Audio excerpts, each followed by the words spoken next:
Hello everyone, मेरे channel में आप सबका स्वागत है। मेरा नाम है मृणालिनी। चलिए देखते हैं इस रीडिंग के माध्यम से यूनिवर्स आपको क्या बताना चाहते हैं।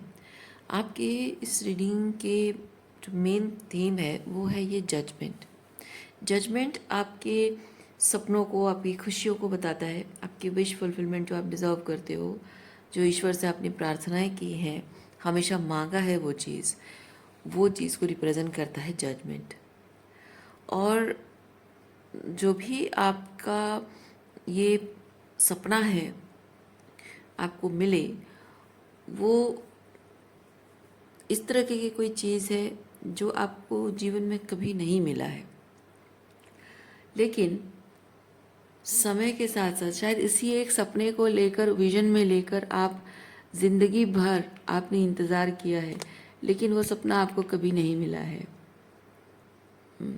और अब ये चीज़ हो रहा है कि आपको शायद ये चीज़ लगा हो कि ये सपना मेरा कभी पूरा हो नहीं सकता, क्योंकि ये जो 6 कप्स है, इससे मैं ये चीज़ फील करती हूँ, प्यार है।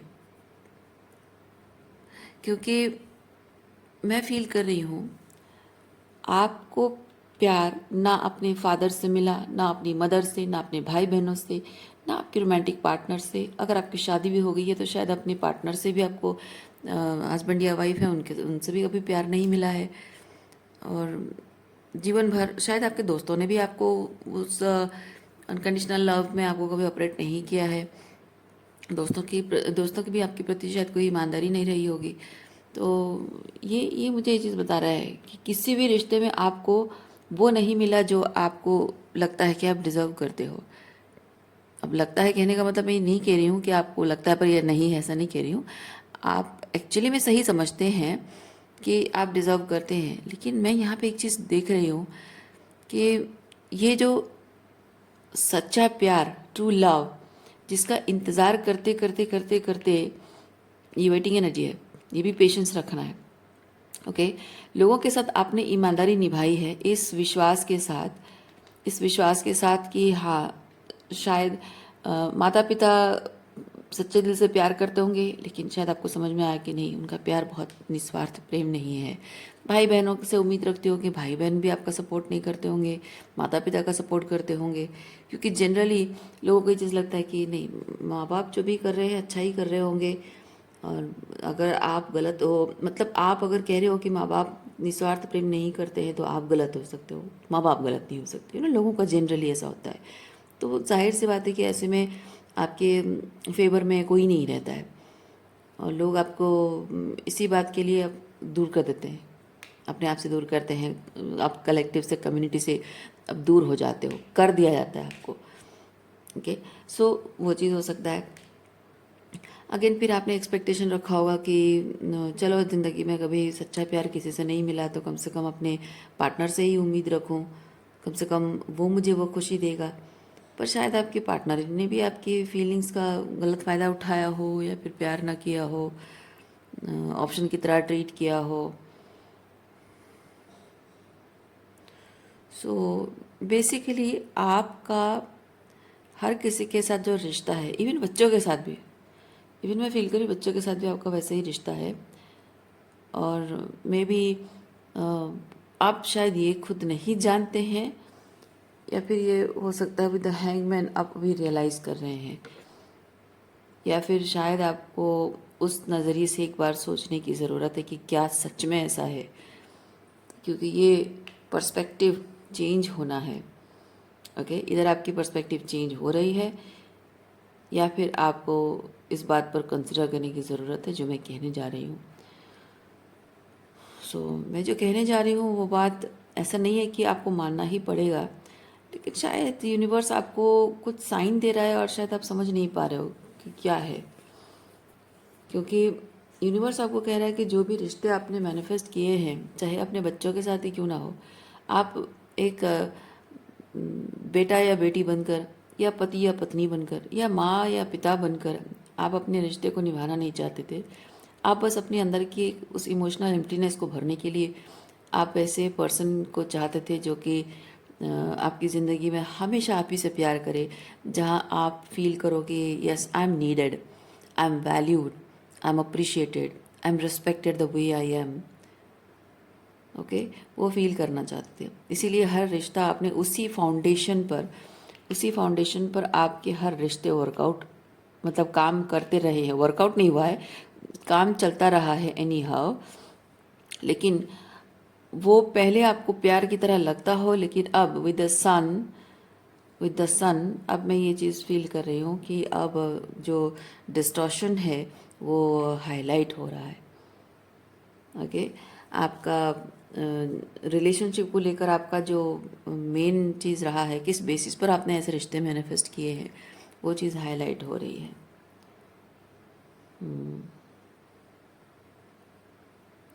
और ये चीज़ अगर आप सच में समझ चुके हैं तो इस बात को लेकर आपका खुद के बारे में क्या नज़रिया है, ये बहुत मायने रखता है। आप क्योंकि ये स्ट्रेंथ कार्ड ये चीज़ बताता है कि आपको अगर अपने आप को लेकर एक आइडिया रहा है कि मैं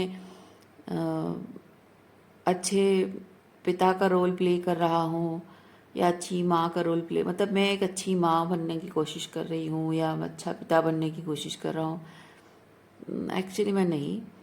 आप सिर्फ वो जो खालीपन आपके दिल में है उसे भरने के लिए आपको you want to feel needed by somebody, और बच्चे से बढ़कर और कोई नहीं होता है।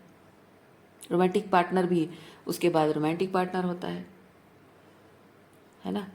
और अगर बूढ़े माँ बाप हैं तो कहीं ना कहीं उनके साथ रहकर उनकी ज़रूरतें पूरी करके और उनका साथ निभाकर बुढ़ापे में उनका सहारा देकर आप नीडेड फील करना चाहते हो।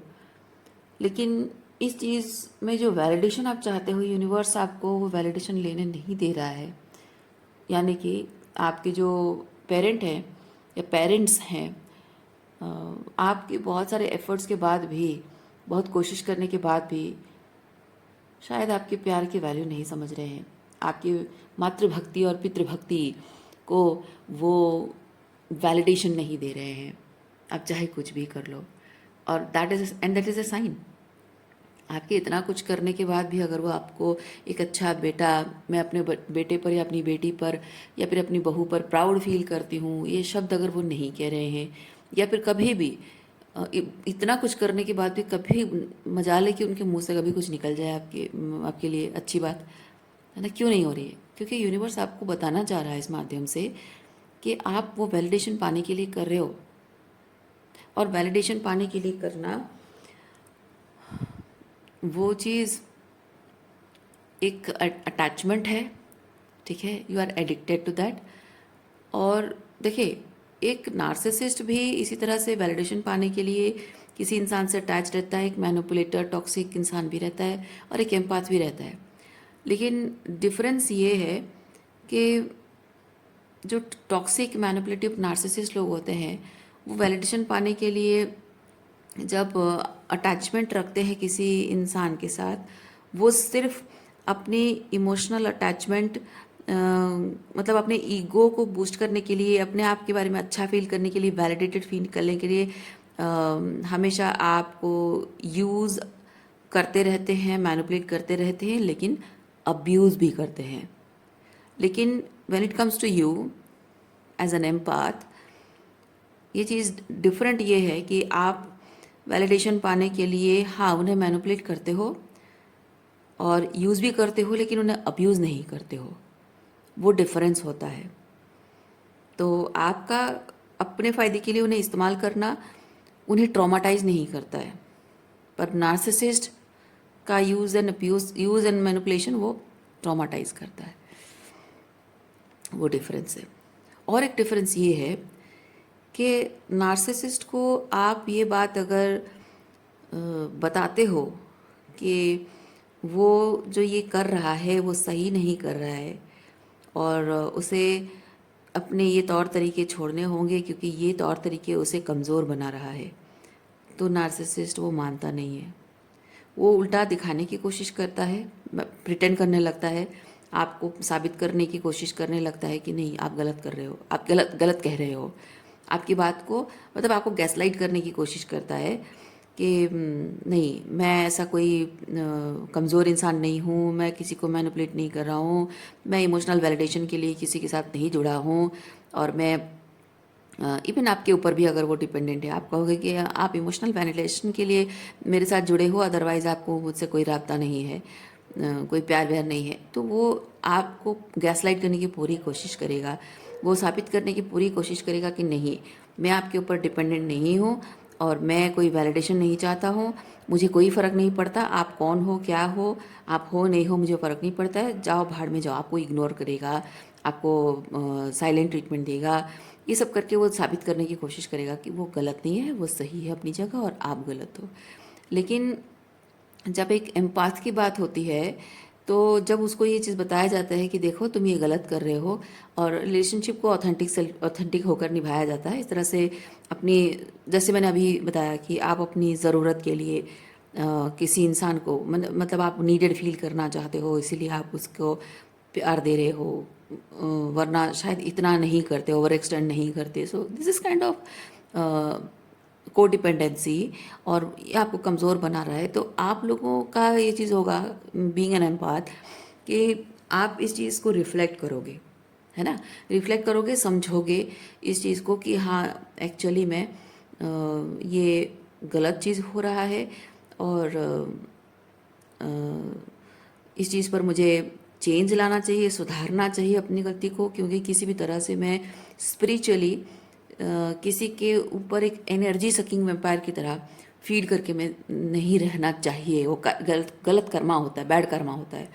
तो एक एम्पाथ जब तक अनअवेकन होता है उसको नहीं समझ में आता है, लेकिन अवेकनिंग होने के बाद उसको समझ में आता है, तो वो इमीडिएटली अब इस चीज़ पर काम करने लग जाता है। ठीक है, तो नार्सिसिस्ट काम नहीं करते हैं, और आप एम्पाथ जो धीरे धीरे अवेकन होते जा रहे हो, ये आपको रियलाइज़ हो गई, तो अपने आप पर जो आपने काम करना शुरू किया वो एम्पावरमेंट है। This strength is that empowerment.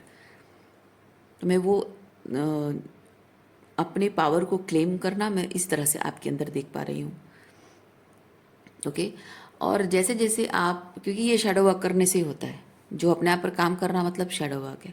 तो जो आप शैडो वर्क करके अपनी पावर क्लेम कर रहे हो, अपने हायर सेल्फ के साथ अलाइनमेंट में आ रहे हो, अपने ऑथेंटिक सेल्फ में राइज अप कर रहे हो, तो ये जब चीज़ें हो रही हैं, मैं ये चीज़ देख रही हूँ कि आपका अपने आप के प्रति कॉन्फिडेंस बढ़ता जा रहा है। ठीक है, आप ट्रूली जो हैं, ऑथेंटिकली जो हैं, उस चीज़ के प्रति कॉन्फिडेंस बढ़ता जा रहा है। दूसरा चीज़ ये हो रहा है कि आपको मेंटल क्लैरिटी मिलती जा रही है। मतलब शैडो वर्क, ये आपके हायर सेल्फ के साथ कनेक्शन बढ़ने की वजह से ये जो मेंटल क्लैरिटी आपको मिलती जा रही है, इमोशनली भी बहुत क्लियर होते जा रहे हो।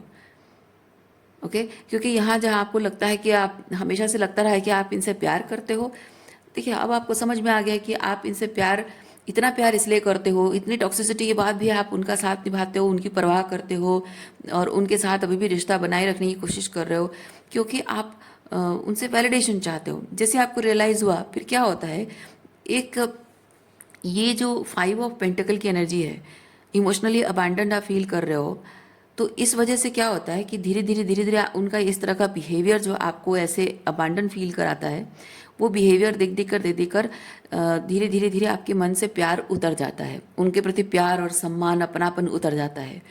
लेकिन फिर भी वो वैलिडेशन पाने की जो इच्छा की वजह से जुड़े रहते हो। और जैसे आपको समझ में आ गया वो चीज़, पर्सपेक्टिव समझ में आ गया कि आखिर ऐसा क्यों है, तब ये चीज़ होता है कि आप क्वीन ऑफ सॉर्ड्स की एनर्जी में आते हो। यानी कि आपको समझ में आता है कि मेरे मन में उनके लिए कोई फीलिंग्स नहीं है, जो मैं फीलिंग समझती थी, जो प्यार, अपनापन, एम्पैथी, और या फिर उनके बारे में कंसर्न, केयर समझती थी, एक्चुअली वो नहीं है। ठीक है, तो ऑलरेडी दिल से उतर चुके हैं, बस दिमाग से उतरना बाकी है। मतलब कि आपको with the queen of swords आपको रियलाइज हो गया कि whatever you are feeding your energy, that is not the real reason. तो कहने का मतलब ये चीज़ है कि जिस जगह पे आप एनर्जी फीड कर रहे हो, जिस जगह पे आप अपनी पावर इस्तेमाल कर रहे हो, पावर मतलब आपके love, unconditional love, forgiveness, empathy, अपनी स्पिरिचुअल गिफ्ट्स जहाँ आप इस्तेमाल कर रहे हो, वो जगह पे वो स्पिरिचुअल गिफ्ट्स इस्तेमाल करना वो वेस्टेज है। ओके, सो उसके बाद ये चीज़ होता है कि आप एक्चुअली होता क्या है, एक होता है हायर लेवल ऑफ कॉन्शियसनेस, एक कॉन्शियसनेस होता है और एक होता है हमारा दिमाग। हमारा दिमाग साइकोलॉजिकली कैसे काम करता है कि हम किसी एक सिचुएशन में अगर बहुत लंबे टाइम तक रहते हैं तो वो अच्छा है या बुरा है वो बात की बात है, पर किसी एक सिचुएशन में जब हम रहते हैं वहाँ पे हमको कुछ ना कुछ अच्छा मिलता है। और पहले किसी भी रिलेशनशिप में सिचुएशन में पहले अच्छा फील होता है, अच्छा अच्छा सब कुछ मिलता है। और उसके बाद अगर धीरे धीरे लोगों के डिस्टॉर्शन जैसे, क्योंकि उनके साथ रहोगे तभी तो समझ में आएगा ना, ये ये लंबा टाइम, ठीक है, लंबा टाइम उनके साथ बिताना। सो एकदम से तो नहीं समझ में आता है।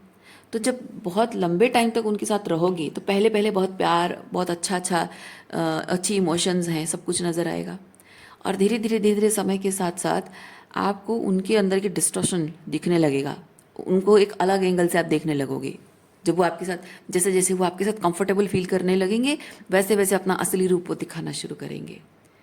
और जैसे जैसे वो आपके साथ कंफर्टेबल होते जाएंगे, क्योंकि पहले पहले बहुत लव, बहुत सारा रोमांच रिलेशनशिप में, हर रिश्ते में होता है, बहुत सारा रोमांच होता है।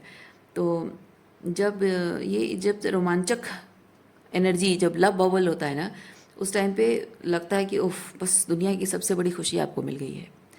लेकिन जैसे जैसे धीरे धीरे सेटल होने लगती हैं, आप उनके साथ कंफर्टेबल हो गए, वो आपके साथ कंफर्टेबल हो गए। अब ये चीज़ होता है कि एक दूसरे के साथ ना थोड़ी सी बोरियत वाली एनर्जी शुरू हो जाती है, हर रिश्ते में ऐसा होता है। और जब वो बोरियत वाली एनर्जी शुरू होती है तब इंसान जो है जैसा है वैसा रहने लगता है। ओके, क्योंकि पहले पहले जो लव बबल होता है ना, उसमें थोड़ा सा इंप्रेशन वाली एनर्जी होती है कि मुझे इंप्रेशन क्रिएट करना है, मज़ा आ रहा है, अच्छा लग रहा है। तो वो जो पर्सोना, एक पर्सोना क्रिएट करके इंसान रहता है, इंप्रेशन जमाता है, वो ख़त्म हो जाता है, उसको और मन नहीं करता है। क्योंकि अब है ही क्या, सब कुछ तो पता चल गया है, सब एक दूसरे को जान गए हैं, एक दूसरे के साथ कंफर्टेबल हो गए हैं। तो जो है सो है, जैसे हैं वैसे रहने लग जाते हैं। तभी जाकर इंसान के असली चेहरा जो है वो धीरे धीरे समझ में आने लगता है। तो पहले का जो बबल फेज़ है, फिर उसके बाद जो उसका असली चेहरा दिखा, मतलब डिस्टॉर्शन दिखा। तो ये जो चीज़ें होती हैं उसमें क्या होता है इन द प्रोसेस, आप सोचो कि ब्रेन कैसे काम करता है। ब्रेन को पहले पहले बहुत सारा प्यार मिला है, ठीक है, मतलब समझ में आएगा, बॉडी को समझ में आता है ना, इमोशंस है तो बॉडी को समझ में आता है, बॉडी से दिमाग उस चीज़ को उसी तरह से प्रोग्राम कर लेता है, समझ लेता है कि हाँ यहाँ पे रहना है, यहाँ पे रहना है, यहाँ कंफर्ट जोन बनाना है। तो धीरे धीरे वहाँ पे वो कंफर्ट जोन बनाने लगता है। जैसे जैसे आपको अच्छा लगने लगता है ना, धीरे धीरे कंफर्ट जोन बनता है। कंफर्ट जोन बन जाने के बाद एक दूसरे की जब आदत, फिर जो जो डिस्टॉर्शन समझ में आता है, एक दूसरे की टॉक्सिसिटी समझ में आती है, तब आपको, मतलब आपका जो कॉन्शियसनेस है, कॉन्शियसनेस आपको चीज़ कहता है कि this is not good for me, ठीक है। कॉन्शियसनेस बार बार कहता है रेड फ्लैग है, गलत है, डिस्टॉर्शन है, टॉक्सिसिटी है। लेकिन आपका जो ब्रेन है वो ऑलरेडी प्रोग्राम्ड हो चुका है एक कंफर्ट जोन में रहने के लिए। तो ब्रेन बार बार क्या करता है, एक्सक्यूजेस बनाने लगता है। क्या एक्सक्यूजेस बनाता है कि मुझे यहाँ क्यों रहना चाहिए। हायर लेवल ऑफ कॉन्शियसनेस जो है आपका, जो अंतरात्मा जिसे कहते हैं, अंतरात्मा कह रही होती है कि ये छोड़ दो और सेफर एनर्जी में आ जाओ। लेकिन दिमाग कहता है कि नहीं, ये जहाँ पे है ये कंफर्ट जोन है, यहाँ पे रहना है, और वो जो है वहाँ नहीं जाना है। क्योंकि कंफर्ट जोन इंपॉर्टेंट है, तो कंफर्ट जोन को लेकर बहुत सारे ऐसे प्रॉस बताता है दिमाग, और जो नई एनर्जी में शिफ्ट होना है उसको, उसके उसके बारे में बहुत सारे कॉन्स बताता है दिमाग। और हम जितना ज़्यादा मतलब अपने दिमाग की बात सुनते हैं, क्योंकि हमारा मन दुखी होता है, वो रिश्ता टूट रहा है, दुखी है मन, तो मन ना दिमाग की बात मानता है। आपका अंतर मन कह रहा होता है कि no this is not good, पर आप मन की बात नहीं सुनते हो, मतलब आप अंतर मन की बात नहीं सुनते हो, आप अपनी दिमाग की बात सुनते हो। क्योंकि दिमाग जो एक्सक्यूजेस दे रहा है कंफर्ट जोन में रहने के लिए, वो एक्सक्यूजेस मीठा लगता है, अच्छा लगता है, क्योंकि वो बहाना बन जाता है कि मैं इस रिश्ते को ना छोड़ूं। और वो दिल, जो कहते हैं ना दिल और दिमाग के बीच की जो लड़ाई है, ये एग्जैक्टली यही चीज़ होता है। ठीक है। और जब तक आपके दिल में दर्द है, तकलीफ है, उस इंसान ने जो भी आपके साथ किया है और उससे माफ़ी मंगवाना चाहते हो, उसको रियलाइज़ कराना चाहते हो, उसको उसका कर्मा मिले चाहते हो, उसके प्रति आपके मन में रिजेंटमेंट है, गुस्सा है, नफरत है, बदला लेना चाहते हो, इस तरह की जो फीलिंग्स आपके अंदर होती है ना, तो वो बहुत ही विषैला होता है, टॉक्सिक होता है। आपके अंदर अगर बदले की भावना भी है, किसी को सज़ा देने की भावना भी है, वो बहुत टॉक्सिक होता है। तो आपको एक जहरीला इंसान बना देता है वो। तो ऐसे में ये चीज़ होता है कि आप दिमाग और दिल के बीच में लड़ाई करते रहते हो। मन जो होता है ना, मन ईश्वर होता है ना। आपको भगवत गीता में श्री कृष्ण ने भी कहा है, अपने मन की सुनो, दिमाग की मत सुनो। क्यों? क्योंकि श्री कृष्ण कहना ये चाहते थे कि दिमाग जो है कंफर्ट जोन में रहना चाहता है और वो डिफरेंट एक्सक्यूजेस बनाता है कि मुझे वहाँ क्यों रहना चाहिए, या मुझे इस इंसान से नफरत क्यों करते रहना चाहिए, मुझे इंसान से बदला लेना क्यों चाहिए। दिमाग यही चीज़ करता रहता है और हम उसको मानते रहते हैं। इसीलिए श्री कृष्ण भी भगवत गीता में कहते हैं मन की बात सुनो, मतलब अंतर्मन की बात सुनो। अंतर्मन कहता है कि छोड़ दो, जाने दो, माफ़ कर दो, लेकिन हम मानना नहीं चाहते क्योंकि हमको लगता है, हमारा दिमाग कहता है कि ऐसे कैसे भूल जाओगे, इतना कुछ तुम्हारे साथ किया, गलत किया, वो याद दिलाएगा, दिमाग याद दिलाएगा कि इतना कुछ तुम्हारे साथ किया, ऐसे किया, वैसे किया, ये हुआ, वो हुआ, कितना दुख सहा तुमने, कितनी तकलीफ सही तुमने, कितना रोए हो, कितने तड़पे हो, ऐसे कैसे छोड़ दोगे उसको, बदला कैसे नहीं लोगे उसको, है ना। ये चीज़ कहता है दिमाग, अहंकार है वो, हमारे अंदर का अहंकार होता है। लेकिन ईश्वर कहते हैं कि नहीं, अहंकार से आप किसी को जीत नहीं सकते हो, किसी को सज़ा देकर, किसी से बदला लेकर आप जीत नहीं सकते हो। अगर किसी को एक्चुअली में हराना है ना, तो अपने अंदर के उस अहंकार को हराओ पहले। अपने अंदर के वो दिमाग जो आपका बार बार आपको एक्सक्यूजेस बना के कह रहा है कि नहीं, तुमको वो डिमोनिक बनना है, तुमको वो पाशविकता तुम्हारे अंदर जो है उसी को तुम्हें जगह देनी है, जो दिमाग कहता रहता है ना, उसको हराओ और अपने अंदर की दिव्यत्व में आओ। ईश्वरत्व, अपने अंदर के ईश्वरत्व को पहचानो, अपने अंदर की लाइट को पहचानो, अपने अंदर के एम्पैथी को समझो,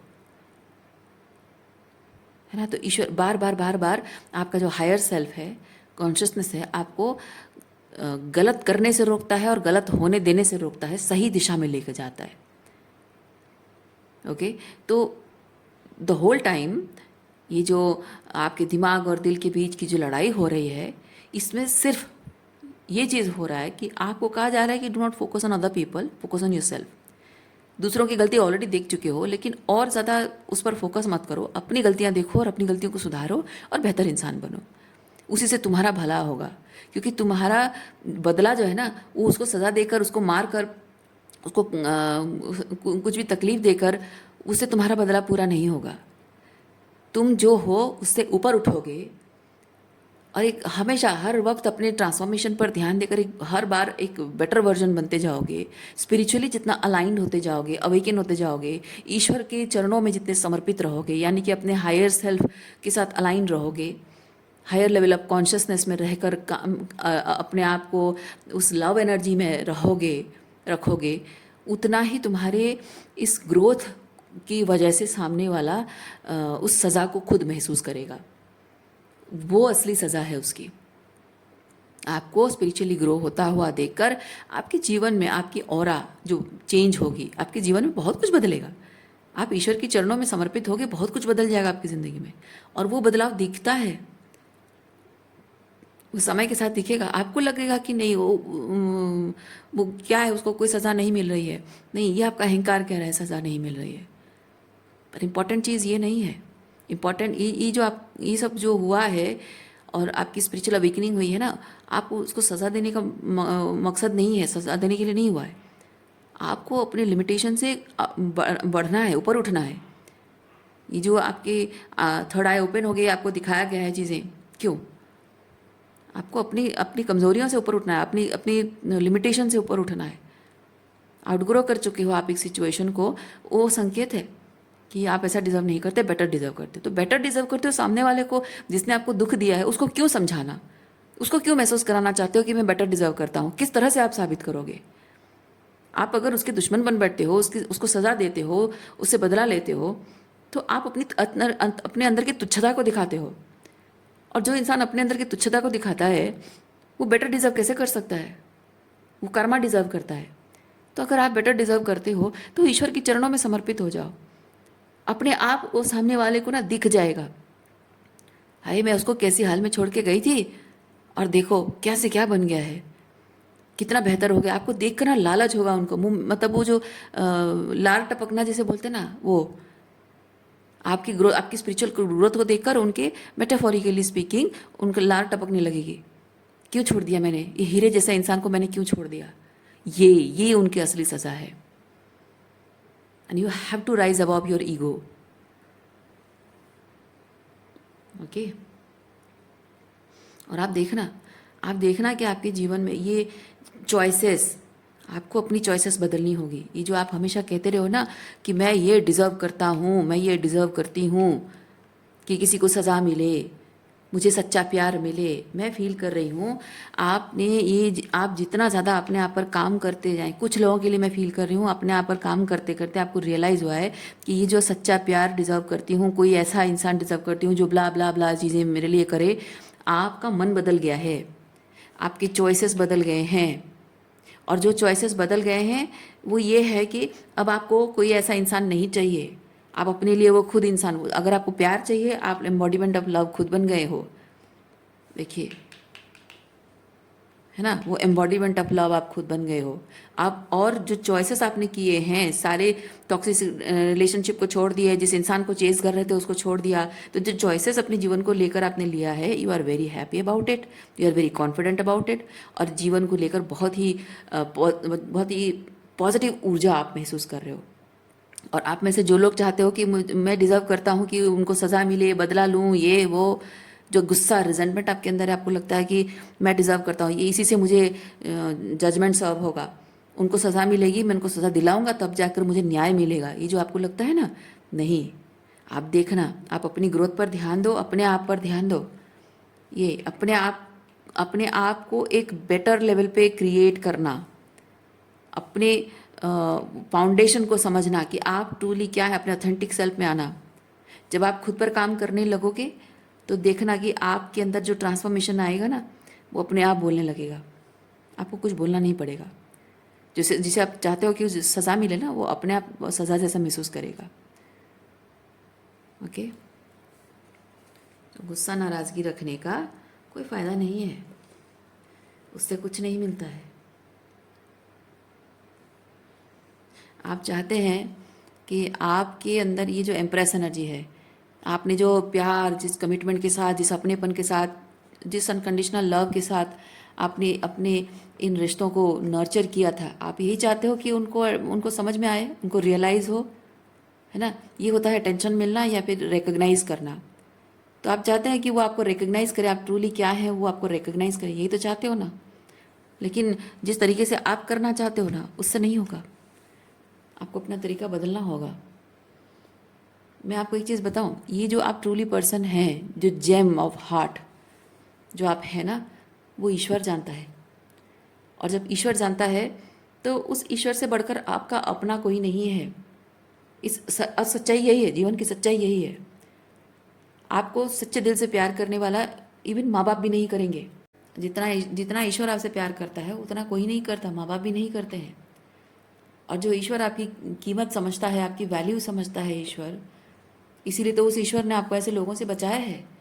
ऐसे लोगों के साथ आपका रिश्ता खराब कर दिया है, टूट गया है रिश्ता, क्यों? वो सज़ा नहीं है, वो ईश्वर आपसे प्यार करता है, इसीलिए उसने आपको ऐसे लोगों से बचाया है। तो why don't you appreciate that? Why don't you feel grateful for that? अपनी वर्थ उन लोगों को क्यों प्रूव करना चाहते हैं जिनको आपकी वर्थ कभी समझ में आई ही नहीं और आएगी भी नहीं? आप उनको वापस पाना चाहते हो या फिर उनको सज़ा देना चाहते हो, उससे कुछ नहीं होने वाला है, आपकी वर्थ प्रूव नहीं होगी। सिंपली ये चीज़ होगा कि वो जिस घटिया स्तर पे हैं उस घटिया स्तर पे आप खुद भी गिर जाओगे। इम्प्रेस हो, इम्प्रेस एनर्जी में रहो, हाई स्टैंडर्ड, है ना, high value high standard feminine energy में हैं आप, रहिए उसमें। ये लोग जिस तरह के हैं उस लेवल पे अपने आप को गिरा कर अपनी वैल्यू ख़राब मत कीजिए आप। अटेंशन, आप मतलब आप जो हैं, if you want to be seen, be seen by God. Okay, if you want to be seen, be seen, try to be seen by God. और वही है जो चुपचाप आप साइलेंटली अपने आप पर काम करते जाओगे और आपकी जो मेहनत है वो ईश्वर को दिखेगी, सारी एफर्ट्स हैं वो ईश्वर को दिखेगा, आपका सारा कमिटमेंट ईश्वर को दिखेगा, आपके सारे दुख और तकलीफ जो आपने सही है, जो यातना सही है, वो पीड़ा ईश्वर समझता है, सुनता है, महसूस करता है। और तब ईश्वर आपके लिए वो न्याय, ये जो आप डिज़र्व करते हो ना, एग्जैक्टली वही सिचुएशन आपके लिए बनाता है जो आप डिज़र्व करते हो। जो आपको लगता है डिज़र्व करते हो वो आप नहीं है, आपका अहंकार है, क्योंकि आप हर्ट हो, वुंडेड हो, एंड वुंडेड पर्सपेक्टिव से आप जो भी मैनिफेस्ट कर रहे हो रिपीट होती रहेगी। So you have to change that trajectory. Okay, so मैं रीडिंग यहीं पे रखती हूँ। उम्मीद करती हूँ इस रीडिंग से आपको कुछ क्लैरिटी मिली हो। मैं आपको नेक्स्ट रीडिंग में मिलती हूँ। अपना ख्याल रखिए, खुश रहिए, बाय।